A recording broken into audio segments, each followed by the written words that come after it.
군대에서 축구한 이야기가 아닌 진짜 축구 이야기. 아이러브 풋볼.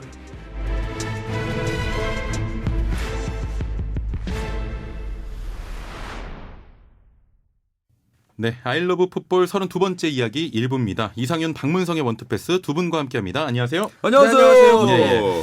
먼저 박문성 위원님. 네네. 제가 얼마 전에 위원님 강연하시는 한 TV 프로그램을 본 적이 있는데요. 아 그런 걸 또 뭘 또 이렇게. 챙겨본 건 아니고요. 우연히 넘기다가 보니까 나오더라고요. 네. 저도 간과했던 부분이 좀 있더라고요. 핸들, 헤딩 이런 표현이 일본식 표현이라면서요.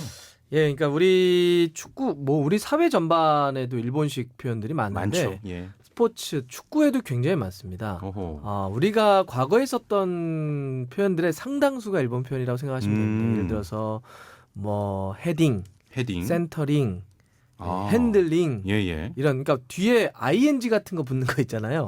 이런 건 거의 다 일본식 조어라고 보면 되고 일본식 영어죠. 그래서 만들어낸 거고 그다음에 예를 들면 뭐 사이드 어태커 이런 것도 다 일본식 말입니다. 그럼 플레이메이커는 맞아요. 근데 게임 맞습니까? 메이커는 아니에요. 게임 메이커는 아니고요. 게임 메이커는 말 그대로 마치 뭐 게임이라고 하는 프로그램을 만드는 사람의 느낌이 강하지.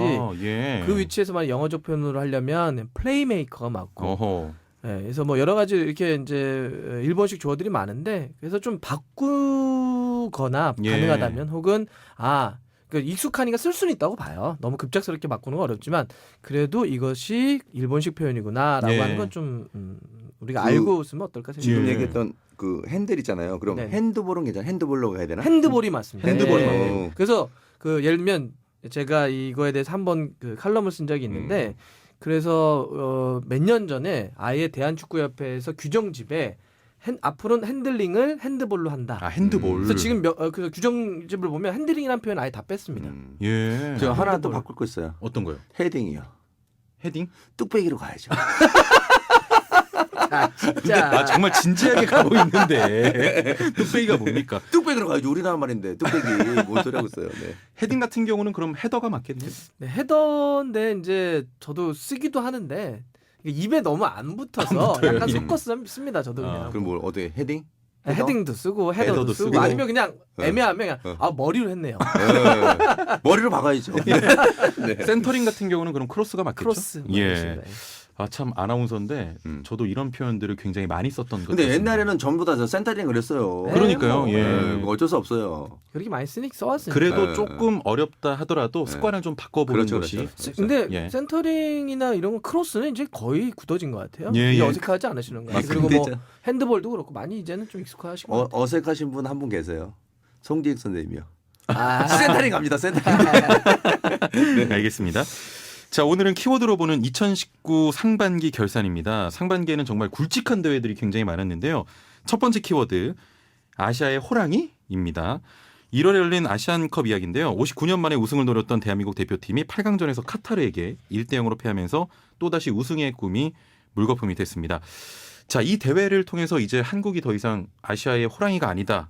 이걸 확인한 대회라고 봐도 될까요? 일단 뭐 개인적으로는 상당히 기대를 많이 하긴 했는데 근데 이 아시안컵에 나가서 저희가 성적을 내기가 쉽지 않더라고요.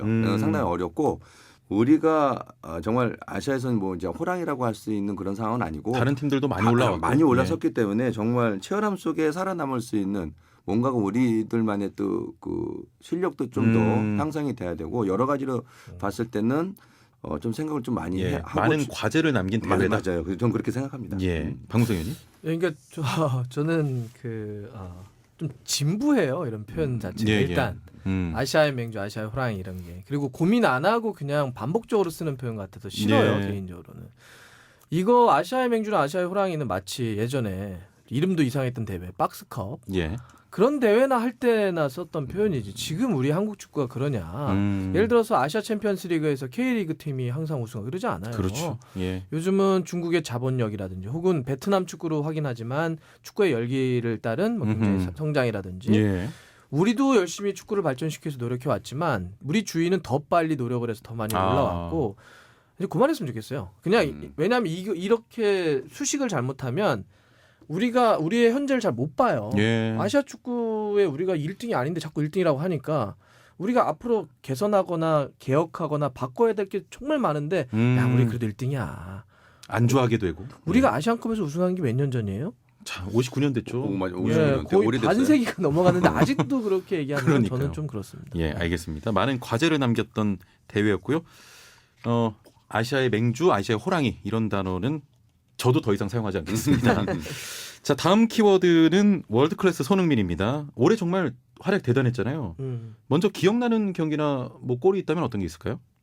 2019년만 놓고 봤을 때요. 예. 아무래도 뭐 저는 챔피언스리그 경기 막판에 들어갔던 골들, 예. 극적인 골들 이런 거 다 맨시티죠. 기억나고. 그렇죠. 예, 정말 뭐 그런 건 정말 대단했습니다. 소름 끼치고 막 와 뭐야 막 이런 것도 있고. 예. 그래서 손흥민 선수는 올 시즌, 그러니까 아까 제가 아시아 맹주 이런 얘기 할 때 한국 축구가 이렇게 탑이냐 놓고 봤을 때 아닌 것 같다라고 얘기를 했는데. 제가 한번 그런 소개를 한번 하지 않았었나요? 한번 일본 쪽에 있는 축구 기자랑 얘기하다가 그 일본 축구 기자 그러는 거예요. 한국 축구는 좀 이상해. 그래서 뭐가 이상하냐 그랬더니 아니 시스템이나 그 학원 축구부의 숫자나 이런 걸 놓고 봤을 때는 이렇게 잘하면 안 되는데 되게 잘한다. 그래서 자기가 왜 잘할까 봤더니 천재 갖고 하는 것 같다. 한국은 이따금씩 태어나는 손흥민, 이따금씩 태어나는 박지성, 이따금씩 태어나는 차범근, 이따금씩 태어나는 이강인. 예. 이런 천재들이 끌어가는 축구 같다. 근데 그래서 한국은 만약에 시스템이나 인프라를 구축할 수 있다고 한다면 좋은 재능들이 많기 때문에 훨씬 더 높게 올라갈까 이런 얘기를 하더라고요. 예. 좀 그거에 대해 발끈은 했었어요. 왜냐하면 우리도 시스템 좋아라고 했는데 속으로는 문제가 좀 있죠. 예, 예. 근데 어쨌든 손흥민의 그런 재능 이런 거를 지난해부터 해서 올해는 너무나 저희가 확인하고 있는 것 같아요. 너무나 멋진 것 같아요. 네. 그 이런 시스템적인 부분은 비단 축구뿐만이 아니고 뭐 핸드볼이라든지 뭐 양궁, 비인기 종목들에서도 좀 열악한데 굉장히 성과를 내잖아요. 나오잖아요. 예. 박태환 선수 있죠. 맞아요. 그러니까요. 그리고 김연아, 김연아 있죠. 예. 그런 거 보면 참 신기합니다. 신기할 정말. 때가 예. 있어요, 진짜. 그러니까 축구를 보면, 그러니까 전체적으로 다른 어떤 스포츠도 보면요, 정말 천재들이 한 명씩 나오는 것 같아요. 맞아요. 예. 김연경 선수도 그러니까요. 배구에 그러니까요. 엄청난 선수. 배구 여제. 저 방송 해설위원한테 기분 나빠요. 왜요? 축구 이상윤을 빼나고.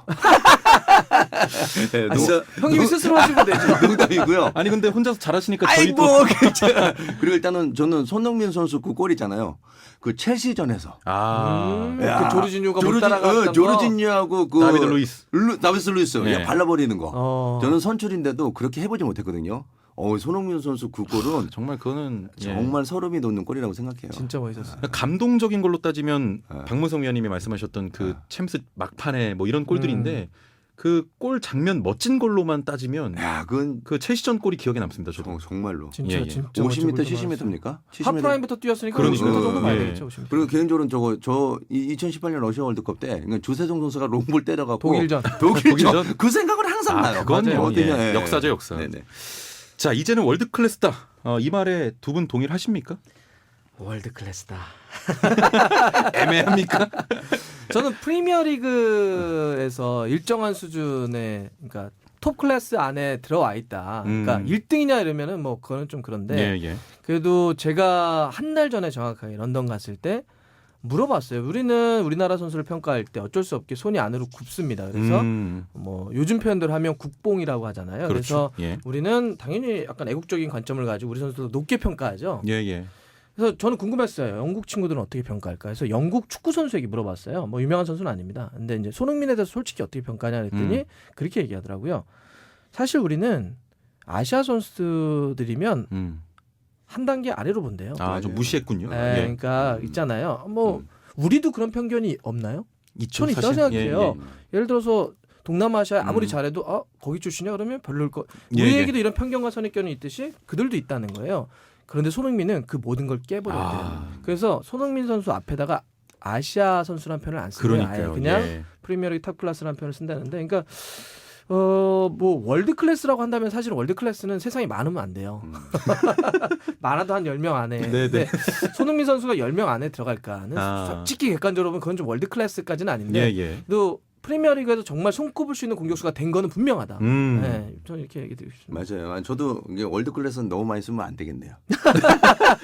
이거 잘하는 선수 다 쓰는데 네네. 일단 그 안에 그 정말 정상적인 그 정말 프리미어리그나 세계 클럽의 있는 선수들하고 저는 같이 어깨를 할 수 있다는 것도 상당히 아주 대단한 대단한 정말 겁니다. 대단한 정말. 되는 겁니다. 진짜 진짜 말이 안 말도 안 돼요. 돼요, 이렇게 진짜. 시즌을 치르는데 그 꾸준함은 맞아요. 제가 봤을 땐 최고입니다. 예. 그리고 손흥민은 정말 저희가 이런 코너를 통해서 몇 번 이야기했던 것 같은데 손흥민의 놀라움은 그 진화에 있어요. 아, 그러니까요. 능력이 매년. 진화에 있어요. 예를 들어서 뭐 처음에는 야 가운데 놨다 놓으면 안 돼. 탈압박이 안 되는 선수 그냥 치고 달리기만 잘하니까 측면에 있어야 돼. 1년 지났더니 중앙에서 다 해요. 그래서 뭐 처음에 또 근데 뭐 이렇게 직선적이지 이렇게 네, 막 네, 네. 전환 같은 것도 다 해요. 오른발에 막 다 써요. 특히 머리 오프 더 써요. 볼 뭐 이런 거. 오프 더 볼 다 써요. 그러니까 아니 어떻게 이렇게 사람이 원래 사람 쉽게 안 변하잖아요. 사람이 쉽게 변할 수도 있다는 걸 보여줬기 때문에 네, 그게 네. 놀라운 것 같아요. 그래서 더 무섭습니다. 정말 무서워요. 네, 차기 시즌이요. 자, 매년 발전하는 손흥민 더 진화해서 우리 국민들에게 더 벅찬 감동을 선사해 주시길 바라겠습니다. 바로 이어서 유럽리그 이제는 EPL 시대입니다. 챔피언스 리그하고 그 유로파 리그 결승 모두 EPL 팀이 맞붙었습니다. 챔피언스 리그 다룰 때 자세하게 이야기 나눴지만 EPL 팀이 최고 강자가 된 이유가 있다면 어떤 게 있을까요? 일단 돈이죠. 아, 돈. 전 돈이라 봅니다. 프리미어리그가 뭐 3년씩 중계권료를 맺습니다. 예. 전 세계 단위로 해서 프리미어리그 3년 중계권료가 얼마냐면 9조 원이에요. 예, 예. 9조 원. 그럼 9조 원을 3년에 벌고 그럼 1년에 3조 원씩만 중계 수수료만 받는다는 거예요. 중계권으로만 1년에 3조 원을 받는 리그고 그러면 뭐 이게 축구팀이라고 하는 게 돈을 버는 게 크게 보면 이적 수입이라고 하는 비경상 수익 빼고 예. 경상 수익은 일상적인 경제 활동 세 가지예요. 스폰서십이 하나 있고 그렇죠. 티켓 수입이 있고 그러니까 경기장 매치데이 수입이라고 합니다. 그리고 세 번째가 TV 중계권 수입이에요. 예, 예. 이 세 가지 덩어리 중에 하나의 덩어리로만 3조 원을 1년에 버는 리그예요. 아하. 그러면 근데 여기 또 프리미어리그인데 어떤 걸 잘하냐면 그렇게 돈을 엄청 벌어요.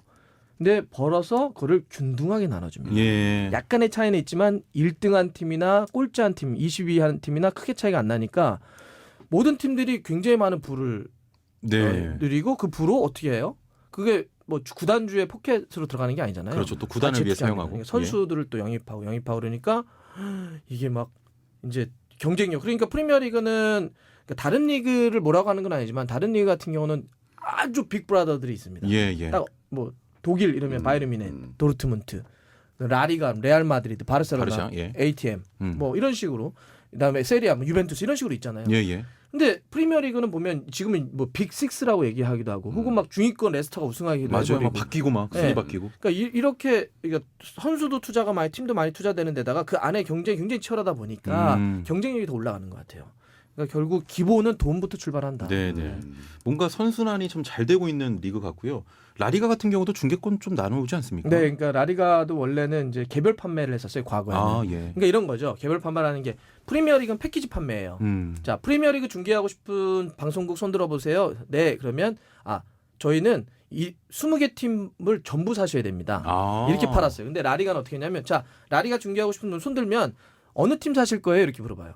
그럼 뭐 거의 레알 아니면 레알 아니면 바르셀로나 예. 사는 거잖아요. 그러면 레알하고 바르셀로나 돈을 엄청 벌어요. 완전히 부가 집중되죠. 빈부격차가 엄청 심하겠군요. 나머지는 아예 돈을 만져보질 못해. 그러니 파산하고 그다음에 선수가 막 연봉을 못 받으니까 다른 팀으로 막 이적하고 예. 이런 사례들이 일어나서 안 되겠다 아하. 싶어서 이제 라리가도 그런 식으로 판매를 하는 거죠. 네. 네. 실제 유럽 축구의 헤게모니 전쟁 그러니까 이렇게 누가 제일 셌냐라는 걸 놓고 보면 권불 10년입니다. 예. 어떤 리그도 10년 이상 간 적이 없어요. 그렇군요.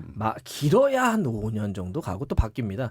그러니까 지금 요새 선수 한 명 이적시키려고 한다면 영입하려고 한다면 이적료로 1,500억, 2,000억을 주는 세상이 돼버렸어요. 그래서 예. 제가 요새 코멘트를 보니까 다 그렇게 얘기를 해요. 결국 돈이야. 라는 코멘트들이 유럽에도 많이 나오는데 예. 근데 만약에 돈으로만 한다면 스포츠 세계가 좀 재미가 없을 그럼요. 거예요. 분명히 뒤집는 팀이 생길 겁니다. 뭐 굉장히 팀을 유소년부터 잘 만들어서 배출한다든지 조직력을 극대화시킨다든지 저는 이게 언젠간 깨질 거라 봐요. 예. 언제일지 모르겠지만 이건 뭐 그렇게 오래 가진 않습니다. 그렇게 오래 가진 않는다. 예. 자, 다음은 우리 국민들 행복하게 해줬던 U20 월드컵 대한민국 준우승입니다. 이런 기적이 또 올까요? 뭔 소리 하고 있어요. 기적이라니. 나 이런 단어 쓰지 마세요. 진부해요. 이거. 왜 기적이죠 뭐. 기적은 맞잖아요. 이거 실력이에요. 왜 그러세요? 좀 폄하한 것 같다. 기적이란 단어 쓰면. 기적은 아니고요. 예. 네, 실력으로 잘했어요. 정말 잘했고요. 뭐 정정영 감독서부터 또 축구 잘하는 우리 형 이강인이 그리고 뭐 오세훈 선수, 뭐 황태훈 선수, 그러니까 이름을 다 나열하기는 좀 시간상 그렇지만요. 다 잘했죠. 너무 잘했어요. 누구 하나 빠짐없이 이런 성적을 냈다는 것은 저는 아쉬운 건 있어요. 우승을 했어야 돼요. 아 정말 난 우승을 했으면 좋겠다. 우승까지만으로도 아니 정말 잘 싸운 여기서 겁니다. 이런 기회 없습니다. 이런 기회 진짜 그럼 기적이 맞잖아요. 기적 아니에요. 자, 대한민국 대표팀이 결승까지 오를 수 있었던 이유 어떤 게 있을까요, 방송에? 뭐 여러 가지를 얘기할 수는 있겠는데 저는 하나는 놓치지 말아야 될 것이, 그러니까 이강인도 잘했지만 우리 팀이 잘했다고 하는 거에 동의합니다. 한 명이 잘해가지고 팀의 운명을 바꾸는 건 마라도나 시대까지예요. 한 명이 5명, 6명 제치고 골을 넣을 수 있는 시대는, 그때는 수비가 우리가 기억하는 스토퍼의 시대였기 때문에 대인 방어 중심의 시대는 그런 게 가능하지만 지금처럼 협력 수비하고 그물 수비하는데 혼자 그렇게 못합니다. 그러니 우리 대표팀이 전체가 잘했다고 하는 말에 전 동의하는데, 그러면 우리 대표팀이 전체적으로 고르게 잘할 수 있었던 바탕이 뭘까 생각해보면 K리그. K리그 특히 우리가 K리그 2를 확장을 시키고 지금 뭐 당연히 K3, 4, 5, 6, 7까지 좀 가고 있지만, 근데 지금 어쨌든 프로화만 놓고 봤을 땐 2를 굉장히 활성화시키려 노력을 하고 있는데 이번에 보면 엄원상이나 오세훈이나 황태현이나 많은 여러 명의 선수들이 K리그 2에서, 그러니까 K리그 1만 있었다고 한다면 18, 19, 20살 선수들이 거의 경험을 못 잡았을 거예요. 못 잡아요. 중요합니다. 형들 사이에, 선배들 사이에서 그 쟁쟁한 K리그 선배들 사이에서 기회를 못 잡습니다. 근데 오세훈 선수 같은 경우는 아산으로 임대를 가서 거기서 꾸준하게 잘 뛰었고 뭐 이런 식으로 했기 때문에 저는 K리그 2의 어떤 공헌, 우리 시스템의 공헌, 그러니까 앞으로도 참 이런 게 중요하구나.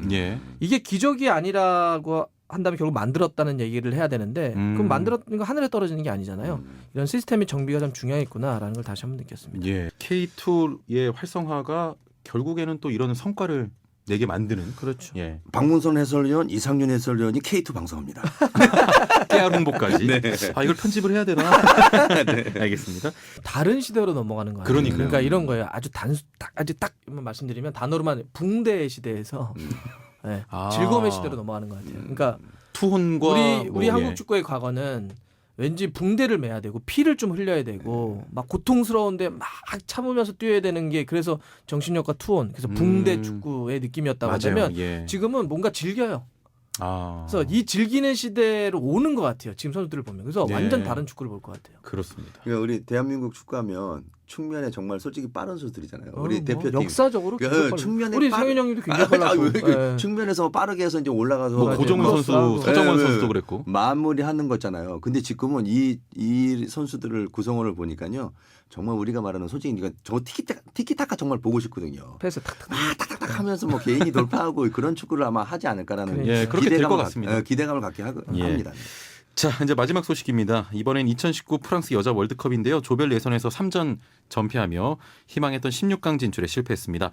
실패로 끝난 이유 무엇일까요? 뭐 조소연 선수도 얘기했는데요. 실력적으로 안 되더라고요. 모든 것들이 힘들었고, 그러니까 축구로 봤을 때는 그러니까 다른 선수들, 다른 팀들은 다 발전했고 축구가 더 빨라지고 거기에 적응을 다 하더라고요. 근데 우리 선수들은 일단은 뭐 첫 경기에 프랑스 경기서부터 꼬였죠. 그러니까 실력도 실력을 제대로 발휘 못하면서 우리가 가지고 있는 거 하나도 못 보여줬기 때문에 전 개인적으로 느끼는 거지만, 또 진부하다고 얘기하면 그렇지만 실력이 있잖아요. 향상이 된 것보다는 다른 팀들이 더 그 세계 축구의 흐름에 이렇게 더 올라갔다. 한국은 좀 못 따라갔다. 이제 뭐 그게 상당히 좀 아쉽더라고요. 개인적으로는. 박무성 의원님. 어떻게 뭐 따라갈 수 있는 뭐가 있어야 따라가죠, 흐름에. 그러니까 너무나 척박한 땅에서 지금 뛰고 있는 선수들이어서 사실은 저는 뭐 이걸 평가를 하거나 선수들에게 무슨 얘기를 하거나 혹은 감히 무슨 비전을 제시하거나 이러기가 너무 어려워요. 지금 팀 수는 계속 줄어들고 있고 여자 축구 시키겠다는 부모님들은 점점 없어지고 한양대도 해체를 한다고 뭐 이런 식으로 계속 하고 있는데, 여기서 뭔가 뭐 그냥 뻔한 레토릭을 얘기하는 뭐 WK리그 사랑해 주세요, 뭘 해주세요 이렇게 얘기하기가 어려워서 그냥 그렇게 놓고 보면 잘 싸웠다, 고생했다 우리 선수들, 앞으로도 응원 많이 하겠다 정도로 저는 얘기하고 싶네요. 알겠습니다. 자, K리그 요즘 재밌잖아요. 엄청 재밌죠. 엄청 재밌어요. 엄청 재밌고요. 또 유럽 리그가 곧 개막을 합니다. 그리고 9월에는 AFC U16 여자 챔피언십 대회가 열리고요. 아 축구는 끊임이 없어요. 끊임이 없어요. 쉴 시간이 없어요. 두 분 저희는 엄청 좋죠. 돈 엄청 버시겠네요, 정말. 좋아요. 끊임없이 버시겠습니다. 네. 자, 그리고 U20 대표팀의 바톤을 이어받아서 피파 U17 월드컵이 열립니다. 10월에 개막을 하고요. 또 11월에는 AFC U19 여자 챔피언십이 태국에서 열립니다. 마지막으로 12월에는 그 우리에게 동아시안컵으로 알려졌던 그 대회인데 이름이 바뀌었습니다. 이번 챔피언십이 한국에서 개최가 되고요. 동남아시아의 남녀 축구를 모두 즐길 수 있는 그런 대회이기도 합니다. 하반기에도 돈 많이 벌 수 있겠네요. 자, 하반기 축구를 기다리시는 축구 팬분들에게 한마디씩만 좀 부탁드립니다. 재밌게 보세요. 그리고 저도 개인적으로 축구가 계속 이게 있잖아요. 프리시즌에도 보면 축구는 계속 하더라고요. 예전에는 좀 기다렸는데 이제는 뭐 기다리지 마세요. TV 고정. 아, TV 뭐 고정. 유튜브 이런 건 안 봐도 돼요? 아니요. 채널 고정입니다. 네. 알겠습니다. 박문성 의원님. 축구는 달순해죠. 끝. 축구는 가레스 상인이죠. 네. 한 번 먹으신 것 같아요. 자, 그리고 두 분이 하고 계신 또 아프리카 TV라든지 유튜브도 많은 사랑을 부탁드립니다. 요즘은 TV만 기다려서 놓고 보진 않잖아요. 그렇죠. 다양한 매체가 워낙 많으니까 네. 또 그런 부분 함께 즐겨주시면 더 좋을 것 같습니다. 원투패스 마칠 시간입니다. 이상윤 박문성 해설위원과 함께했습니다. 감사합니다. 네, 고맙습니다. 고맙습니다. 네, 저는 2부로 돌아옵니다.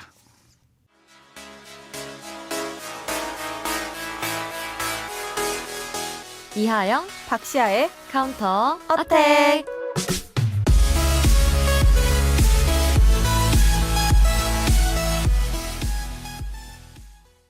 하영 씨 안녕하세요. 네, 시아 씨 안녕하세요. 네, 2019 코파 아메리카가 마무리된 만큼 오늘은 코파 아메리카와 관련된 이야기를 해볼까 합니다. 하영 씨는 이번 코파 아메리카 어떻게 보셨어요? 너무 재밌게 봤습니다. 제가 코파 아메리카 덕분에 아침형 인간이 됐어요. 이 지구 반대편 남미에서 펼쳐진 대회였기 때문에 네. 경기를 챙겨보려면 한국 시간으로 새벽 또는 아침에 일어나야 했거든요. 이 아침잠을 깨울 정도로 그 정도로 재밌었나요? 그럼요. 이 남미 축구 특유의 화려한 기술과 테크닉을 보면서 황홀함을 느꼈고요. 또 메시와 수아레즈 같은 세계적인 선수들의 플레이를 비시즌에도 볼 수 있다는 게 굉장히 행복했습니다. 저도 사실 진짜 재밌게 봤는데요. 네. 반면에 올해의 코파 아메리카의 재미가 좀 덜했다라는 의견을 가진 사람들도 꽤 있더라고요. 네, 맞습니다. 특히 브라질 간판 스타인 네이마르 선수가 네. 대회 직전 부상으로 낙마한 점이 조금 컸고요. 또 남미를 대표하는 팀인 아르헨티나, 우루과이, 칠레 선수들이 노쇠하면서 제 기량을 발휘하지 못한 점이 재미를 반감시켰다는 의견이 있었습니다. 그렇군요. 사실 이번 코파 아메리카는 이변이 많이 없었어요. 네, 맞아요. 시아 씨, 그러면 네. 어우브라는 말 혹시 아세요? 우브. 네. 잘 모르시나 모르겠어요. 봐요. 제가 알려드릴게요. 네. 이 어우브는 어차피 우승은 브라질이라는 뜻입니다. 이 사람들이 브라질의 우승을 일찍이 점치면서 네. 대회 중에 어우브라는 줄임말이 화제가 됐는데요. 결국 많은 이들이 예상했던 대로 이변 없이 브라질이 비교적 쉽게 우승을 차지하게 된 거죠. 네, 맞습니다. 그런데 올해 코파 아메리카는 좀 유독 잡음이 많았던 것 같아요. 네. 특히 메시 선수가 앞으로 2년 동안 이 A매치에 나오지 못할 수도 있다고 하던데 네. 사실인가요? 네, 맞습니다. 먼저 시아 씨 제 말을 잘 들어보세요. 네. 부패한 대회의 일부가 될 수 없다. 코파 아메리카는 브라질 우승에 초점을 맞춘다. 심판이 이 대회를 망쳤다. 모두 메시의 입에서 나온 말입니다. 다소 격한 어조로 코파 아메리카에 대한 불만을 토로한 건데요. 네. 이에 남미 축구 연맹은 대회 명성을 떨어뜨리고 이미지에 손해를 입힌 메시에게 최대 2년간의 국제대회 출전 정지를 검토 중이라고 합니다. 만약 그렇게 된다면 메시는 카타르 월드컵 지역 예선과 또 2020년 자국에서 개최되는 코파 아메리카에 출전하지 못하게 되는 거죠. 그런데 사실 메시 선수가 경험이 정말 많은 선수잖아요. 그렇죠. 그런 선수가 아무 이유 없이 이런 얘기를 한 건 아닐 것 같은데요. 정확히 어떤 이유에서 이런 발언을 하게 된 거죠? 쌓이고 쌓였던 감정이 한 번에 폭발한 걸로 보입니다. 먼저 메시는 브라질과의 준결승전에서 아르헨티나가 2번의 PK를 받아야 했지만 주심이 휘슬을 불지 않은 점을 비판을 했고요. 이어서 열린 칠레와의 3, 4위전에서 메시는 상대 선수와 몸싸움을 벌이다가 퇴장을 당했는데요. 이날 퇴장을 당하고 인터뷰를 했는데 메시는 이런 말을 했어요. 지난번 브라질전에서 자신이 심판에 대한 불만을 토로했기 때문에 본인에게 레드카드가 주어진 것 같다면서 심판이 대회를 망쳤다고 주장하기도 했습니다. 이 심판 판정에 좀 불만을 많이 가지고 있는 메시 선수인 것 같은데요. 네. 현지 반응은 좀 어떤가요? 아무래도 이 메시 선수가 아르헨티나를 상징하는 선수이자 또 세계적인 스타이기 때문에 그의 발언이 굉장히 뜨거운 반응을 불러오고 있는데요. 특히 남미 라이벌 팀인 브라질을 겨냥해 비판한 점이 조금 더 이목을 끕니다. 브라질 선수들은 우승 후에 일제히 메시 발언을 반박했고요. 또 브라질 축구 전설이죠. 펠레는 메시는 프로답지 못하다. 신사답게 냉정해져야 한다고 말하기도 했습니다. 이 메시 선수를 옹호하는 입장은 없었나요? 물론 있습니다. 아르헨티나와 칠레 선수들이 메시 편에 서기도 했는데요. 특히 메시와 함께 퇴장을 당한 메델 선수는 메시 말에 동의한다면서 카드를 받을 정도는 아니었다고 말했습니다. 그러니까 직역하자면 퇴장은 과했다라는 의견을 밝힌 거죠. 그렇군요. 그런데 사실 이 경기 외에도 다른 논란들이 있었죠? 네, 맞습니다. 이 판정의 명확성을 확보하기 위해 도입한 VAR이 논란이 된 건데요. 이 VAR이 문제가 된 이유는 기준이 모호했기 때문입니다. PK가 선언되어야 하는 상황에서 VAR을 보지 않고 넘어가는 경우가 다소 있었고요. 그 대표적인 예가 브라질과 아르헨티나의 준결승전에서 나오기도 했고요. 또 반대로 VAR이 남용된 사례도 있었는데요. 우루과이와 브라질이 대표적으로 한 경기에서 3골이 VAR로 취소되기도 했습니다. 이렇게 경기 흐름을 자주 끊는 장면이 나오자 우루과이의 수아레즈 선수는 유럽에서는 VAR을 이렇게 사용하지 않는다면서 비판하기도 했습니다. 이게 참 심판 문제는 항상 어려운 문제인 것 같은데요. 앞으로 심판 판정과 VAR이 조금 더 공정한 방향으로 나아갔으면 좋겠습니다. 네. 오늘 준비한 소식은 여기까지입니다. 네, 이하영, 박시아의 카운터 어택. 저희는 다음 주에 다시 찾아뵙겠습니다. 감사합니다.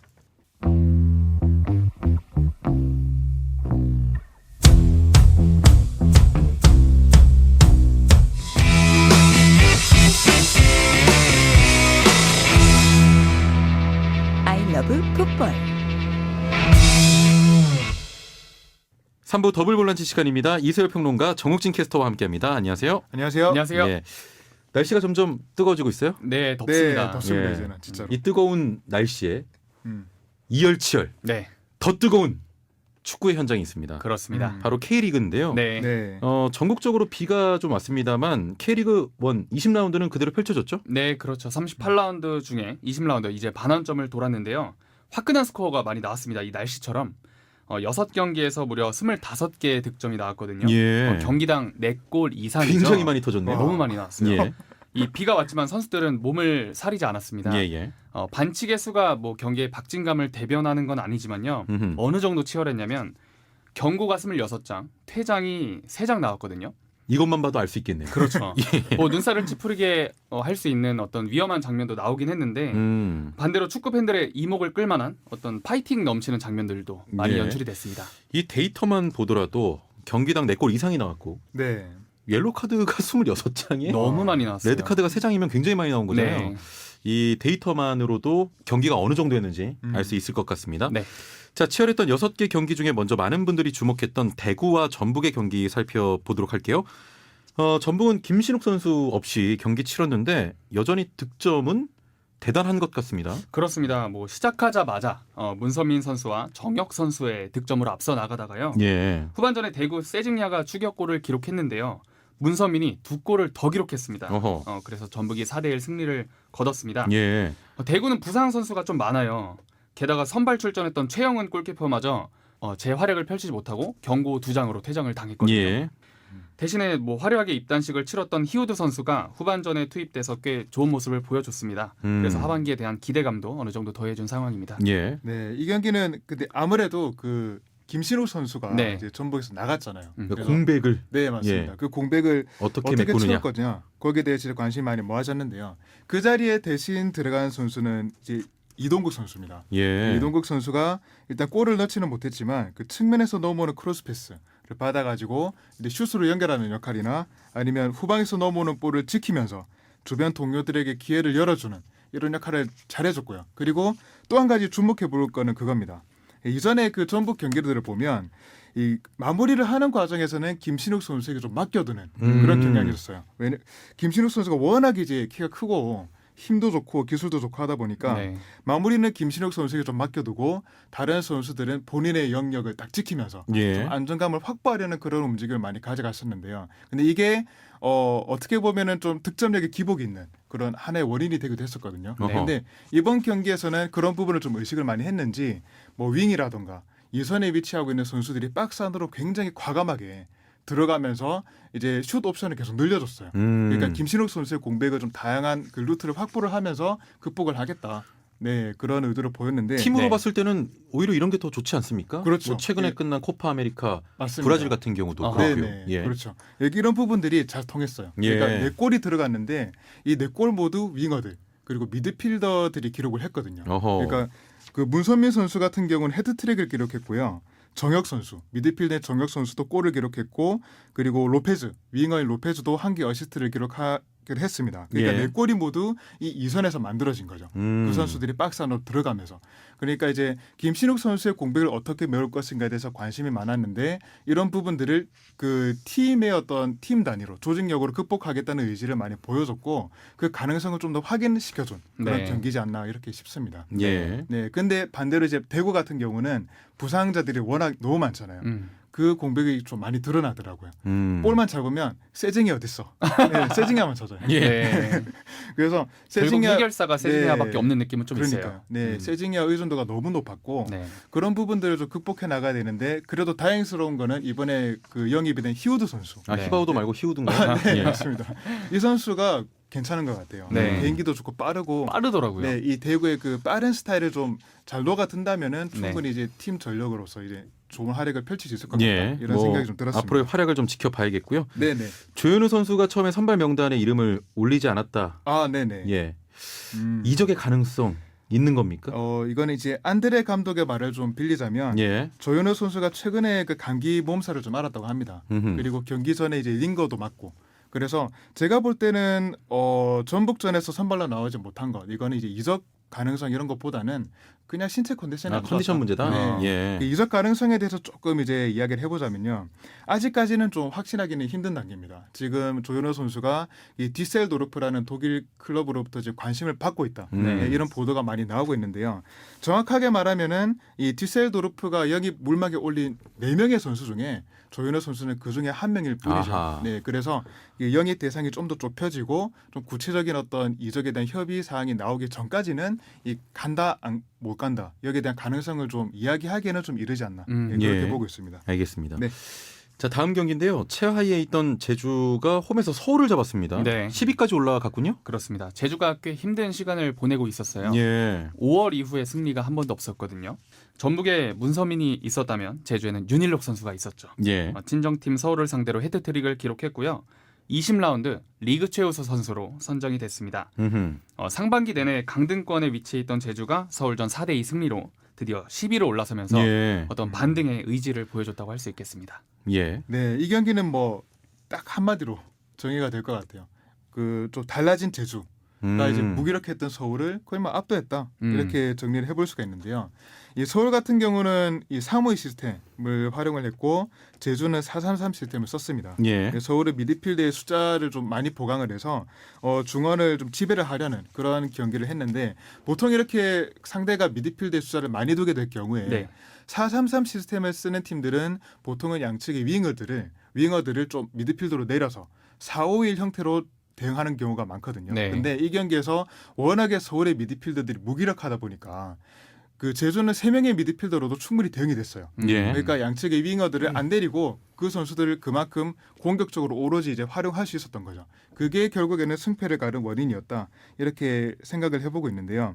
그러니까 높게 배치된 양측의 윙 포워드들, 그러니까 3명의 공격수들이 앞쪽으로 계속 전진을 해주면서 서울의 3백과 계속 대체가 됐거든요.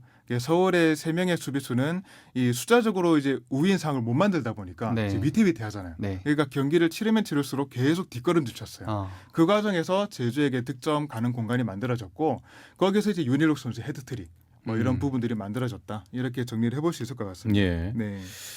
자, 그 최윤경 감독이 승리의 기쁨을 만끽하면서도 동시에 김호남 선수에 대한 좀 미안함을 내비쳤다면서요? 그렇습니다. 예. 이날 제주의 유니폼을 입고 득점까지 기록한 남준재 선수가 원래 지난주까지만 하더라도 인천의 주장이었잖아요. 예.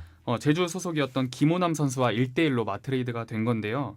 이 각 선수와의 협의나 뭐 사전 동의 같은 게 없었던 각 구단 측의 일방적인 결정 그리고 통보임이 드러나서 논란이 있었습니다. 예. 두 선수가 사실상 이 트레이드가 결정된 뒤에 본인의 소속이 바뀌게 된 걸 뭐 오전에 슈팅 훈련을 하고 점심 먹었는데 갑자기 가방 사서 그러니까. 비행기 네. 타라고 하더라 이렇게 얘기를 했거든요. 선수 입장에서는 좀 황당하면서도 기분이 좋지는 않을 것 네. 같아요. 엄청 황당하죠. 예, 예. 너무 사실, 당황스러웠을 네. 것 같아요. 이 문제 발단은 결국에는 그 연맹의 현행법에서 좀 비롯된 거다 이렇게 볼 수가 있습니다. 예. 지금 그 연맹의 현행 규정을 보면 제23조에 그 선수 계약의 양도라는 부분이 있어요. 거기서 2항을 보면 선수는 원소속 클럽에서의 계약 조건보다 더 좋은 조건으로 이적이 될 경우에 그거를 선수는 거부를 할 수가 없다. 예. 네, 이걸 거부할 시에는 선수는 이미 탈퇴 선수로 이제 공시가 된다. 이런 자신의 의사를 내비칠 수가 없는 거군요. 그러니까요. 이게 예. 솔직히 말하면 이게 말도 안 되는. 그러면 그거거든요. 타 구단에서 네, 정말 말 그대로 10원 한 장 더 올린다 그러면 네. 그렇죠. 그걸로 가야 되는 거잖아요. 맞습니다. 딱 그겁니다. 예. 그러니까 선수의 의사 결정권이 거의 아예 없는 이런 규정이라고 볼 수가 있습니다. 그러니까 완전히 악법 중에 악법인 거죠. 예. 예, 그 축구는 선수가 하는 거고 그래서 선수의 의사가 가장 중요한데 예, 이런 예. 부분들이 완전히 무시가 된다. 이런 부분들은 사실 좀 개정이 좀 시급하지 않나. 네. 예, 이런 사태를 좀 막기 위해서라도 예. 그렇게 보고 있습니다. 이런 네. 부분은 좀 선수를 배려해야 될 것 같습니다. 맞습니다. 예. 네. 자, 남준재 선수는 제주에서 경기를 뛰면서 득점도 기록을 했지만 인천의 김호남 선수는 이적 직후 첫 경기는 관중석에서 치렀습니다. 네. 중계 화면에도 좀 몇 번 등장을 하더라고요. 네, 많이 계속 잡아줬죠 중계 화면에서도. 예. 인천이 뭐 홈에서 수원을 상대했고요. 많은 주목을 받았던 김호남 선수는 출전하지 않았습니다. 예. 종료 직전까지도 정말 치열하게 경기가 진행이 됐습니다. 예. 이 타가트 선수의 멀티골을 앞세운 수원이 결국 3대2로 승리를 했고요. 음흠. 수원은 시즌 첫 2연승을 기록했습니다. 예. 그리고 6위 드디어 상위권으로 올라섰다고 볼 수 있겠고 아, 그렇군요. 타가트는 이제 김신욱이 빠진 득점권 경쟁에서 좀 불을 지피게 됐습니다. 예. 반대로 인천은 3연패 수렁에 빠지면서 꼴찌로 내려앉았습니다. 예. 네. 이 경기를 좀 돌아보면 양 팀 모두 수비가 굉장히 불안한 팀이에요. 예, 그래서 오히려 공격적인 면에서는 좀 시원시원한 그런 장면들이 좀 많이 나왔다 이렇게 볼 수가 있는데요. 양 팀 모두 이제 빠른 공격 전환 속도를 보여줬고 득점 기회도 그만큼 많이 만들었습니다. 예. 근데 이 경기에서는 결국에는 이 수비에서 조금 덜 실수를 했고 결정을 지어줄 수 있는 공격수의 수준이 조금 더 높았던 이 수원이 결국에는 이겼다. 이렇게 정리를 해볼 수가 있을 것 같습니다. 예. 그 인천이 지금 3연패를 하고 정말 팀 분위기가 안 좋아요. 네. 근데 또 그 경기들을 좀 돌아보면 그렇게 매 경기 보면 밀리는 경기를 하지는 않거든요. 그냥 아쉽게 예. 계속. 그렇죠. 뭐 한 골차 승부가 많고 네. 뭐 무승부를 기록하기도 하고. 네. 그래서 이기지는 못하지만 그래도 경기 내용에서 확 밀린다. 이런 예. 경기들은 하진 않는데 문제는 그거죠. 이제 공격에서 계속 실수가 반복이 되고 수비에서도 실수가 계속 나오거든요. 이런 부분들이 결국에는 실수를 못 챙기는 그 한해 이유가 되고 있다. 공격에서 실수가 많이 나오는 거는 결정력이 부족하다. 결국에는 이제 이거는 실력적인 부분의 문제이기 때문에 사실 당장의 그런 문제점들을 해결할 수 있는 그런 부분은 좀 힘들다고 보지만 수비에서 실수가 나오는 부분에 대해서는 집중력을 좀 더 발휘한다면 네. 충분히 이제 메워 나갈 수가 있거든요. 예. 이번에 수원전 경기들 보더라도 이 두 번째 실점이라든가 세 번째 실점 상황은 조금만 더 집중했더라면 막을 수 있었던 볼이에요. 실수들이 계속 나온다는 거는 선수들의 어떤 기강이라든가 그런 부분들이 좀 잘 안 잡히고 있다. 이런 부분은 코칭 스태프나 주장단이 좀 잡아줘야 될 필요가 있다고 보고 있습니다. 네. 자, 비가 많이 오는 가운데 또 많은 관중분들께서 자리를 해주셨고요. 네. 뭐 선수들도 그에 맞는 재미있는 축구를 보여줬다는 점이 굉장히 의미 있어 보입니다. 네. 자, 20라운드 3경기를 자세하게 살펴봤는데 나머지 경기는 어땠는지 그리고 순위는 어떻게 변동됐는지 한번 살펴주시죠. 네, 강원과 상주의 경기는 강원이 4대 0으로 대승했고요. 예. 김지현, 조재환, 정조국 등 국내파 공격수들이 골고루 득점을 했습니다. 그래서 이적한 제리치에 대한 빈자리를 좀 걱정을 덜었습니다. 예. 또 울산은 경남을 3대 1로 잡았고요. 포항은 성남에게 1대 0 승리를 거뒀습니다. 전북 그리고 한 경기 덜 치른 울산 그리고 서울 순으로 상위권에 위치를 했고요. 예. 4위부터 강원, 대구, 수원 그리고 7위부터 상주, 포항, 성남까지 중위권을 이루고 제주, 경남, 인천이 승점이 많이 뒤진 채로 강등권 싸움을 하고 있습니다. 예. 자, 이렇게 K리그 이번 시즌 네. 각 팀 간의 두 번째 만남이 거의 끝이 나고 있습니다. 네. 순위 싸움도 치열하기 때문에 점점 기대가 커지고요. K리그 2에서는 광주가 아직까지 한 번도 좀 진 적이 없이 단독 1위를 유지하고 있죠? 그렇습니다. 예. 뭐 18경기에서 패배가 없이 12승 6무 2위 부산의 승점이 7점이나 앞서 있습니다. 예. 이 무패 우승이라는 기록은 K리그에서는 아직 한 번도 나온 적이 없거든요. 광주 박진석 감독이요. 징크스를 이어가려고 그 1라운드에 입었던 겨울 양복을 아직까지 입고 있어요. 지금 덥지 않나요? 네. 땀을 이렇게 흘리시면서도 18경기째 똑같은 옷을 간절하니까. 입고 계시는데 예. 이 땀이 하도 이렇게 젖으니까 경기 끝나고 월요일에 양복을 맡기고 금요일에 찾아가는 패턴을 지금 18번 경기 동안 반복하고 계시다고 합니다. 예. 네. 이렇게 감독이 이렇게 강하게 열망하고 있으니까 아래 그 코치 선수들은 얼마나 마음 무장이 돼 있겠어요. 예. 19라운드는 천안에서 서울 이랜드를 상대합니다. 현재 K리그2 최하위인데 양 팀의 좋은 경기를 기대해 보겠습니다. 네. 예. 정말 이번 시즌 K리그 너무 재밌습니다. 네. 네. 예. 애청자분들께서도 이번 주말에 열리는 K리그 가까운 경기장에서 또 치권하면 재밌잖아요. 그렇죠. 예. 우리 최영진 아나운서께서는 이번 주에 어디 가세요? 그거 왜 묻죠? 축구 보러 갈 거예요. 네. 자, 뭐 저희도 주말에 한번 같이 축구 보러 가시죠. 좋아요. 그렇죠? 예, 그거 좋죠. 조르려고 말씀드렸습니다. 알겠습니다. 자, 지금은 뜨거운 축구 얘기가 가을까지 계속 될 것 같습니다. 네네. 네, 같이 맞습니다. 함께 축구 즐겨주시고요. 이소열 평론가 정욱진 캐스터였고요. 저는 제작 진행의 아나운서 최영진이었습니다. 고맙습니다.